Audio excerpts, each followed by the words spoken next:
Trinity Fusion's hardcore mode is not easy, duh, but I'm hoping with these tips you'll find your own best path to make it through and be on your way to that sweet, sweet platinum trophy. With this video, I've also uploaded a full run on hardcore mode to the channel. Link will be in the description or on the screen right now. Check it out if you want to see the whole run and all the abilities and weapons I got. First things first, you have to beat veteran difficulty to unlock hardcore mode. I played the entire game on veteran, foregoing easy mode so that I could get used to the challenge as quickly as possible. That being said, it still took me about 25 runs to completely beat the game. One thing I was stuck on for a while was realizing how to actually progress the game. Beating the boss and one lens was easy enough, but through all the jumping around into the in-between, I would forget which lenses I had destroyed and which harmonizers I had already completed. You have to complete all 3 lenses and all 3 harmonizers to get to the end, so make sure you keep track, unlike I did. Once you've unlocked hardcore mode, you'll hopefully have unlocked a lot of the permanent upgrades using the blue and yellow currency. These come in 2 different types.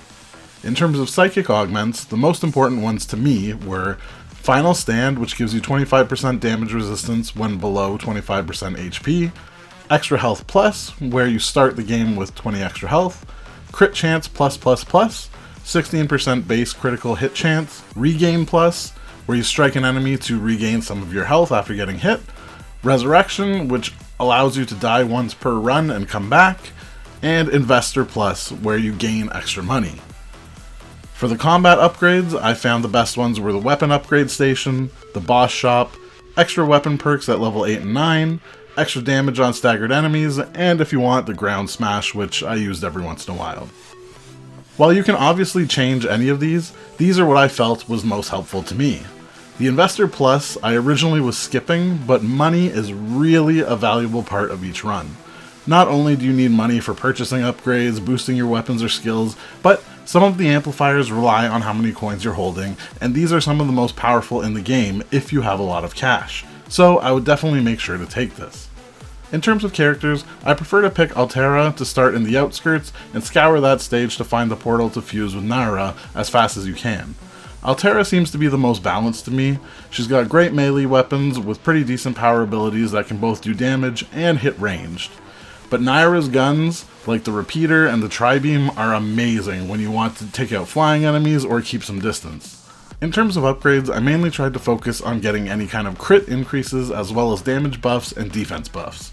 Crit damage is the most impactful in the game, so things like Backstab, where you are 30% more likely to crit from behind, is a must.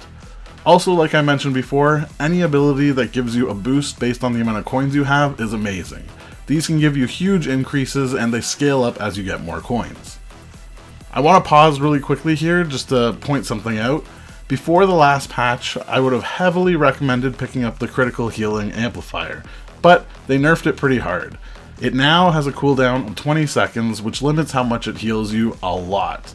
Before the patch, you could heal from almost nothing to full in almost every single fight you got into, so if you do see this option, it is still a good pick, as any healing is better than none, but I wouldn't prioritize it as highly as I used to. Hardcore mode changes things up a bit from the easier modes. Not only are there more enemies, they're harder, they have armor, and you're on a timer. The longer you stay in each level, the stronger the enemies get. So you want to balance kind of rushing and exploring. I was able to still explore almost everywhere without being overwhelmed, so while the thought of a timer is scary, don't panic if they do keep increasing in power. The other thing that you do need to keep in mind in hardcore mode is that there is a new modifier. You'll notice that you have 5 diamonds in the middle of the screen. This is your synchronization, and if you get hit 5 times, you desync and go back to the Citadel. Thankfully, for each enemy you kill, 1 crystal is restored, so you'll want to be dodging a lot and using ranged attacks where possible. Because of this, getting the amplifier that reduces projectile speed is super handy, so grab it the second you see it. This gives you so much more time to react to projectiles that are flying at you and will make the run so much easier. On the flip side, this does mean that the bosses are harder as most of them don't have other enemies for you to kill. So while you may have a ton of health, getting hit 5 times in the boss fight will end your run. Because of this, I would recommend always picking up things that do more damage. It could be weapons, it could be abilities or specials, but you want to output as much damage as fast as possible to get the boss fights over. Even the amplifier glass cannon is a great choice. While it makes you take a ton more damage, you also deal a lot more, and since you can only get hit 5 times in a row, you want to just finish all these fights as fast as possible. I got lucky on the run I uploaded, but the 2 most powerful abilities that I found in the game are the Spectral Swords and the Hunter Seeker. These abilities by themselves are super powerful, and if you get them, use them whenever you can.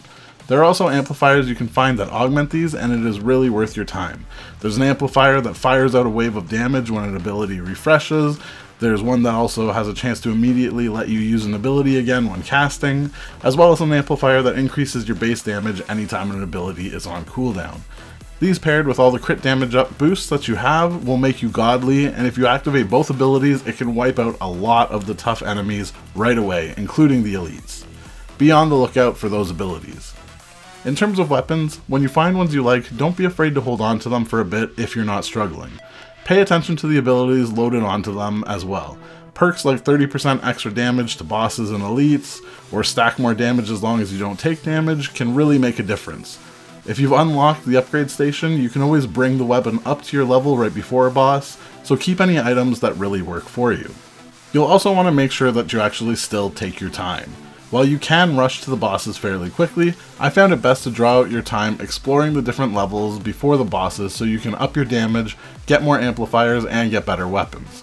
My ideal path took me from the outskirts, to the wastes, to the in-between, the otherworld lens, city walls, the in-between again, underworld harmonizer, the amalgam, and then finally the Citadel labs. This gives you plenty of opportunities to upgrade and get stronger. I'm pretty sure I could have cut a couple of these stages by going directly to the in-between and jumping to the lenses or the harmonizer, but taking time to go through the other stages let me find so much more gear that the final boss was actually really easy. Also keep in mind that the bosses are the same each time, so if there's a specific boss you know that you can beat, make sure to go to that lens or harmonizer. For me, the Underworld Harmonizer boss is super easy, so I made sure to include that in my run every time. All in all, hardcore mode isn't that crazy once you break it down. It may take a few tries, especially due to the random nature of a lot of the game, but hopefully these tips will help make it easier for you.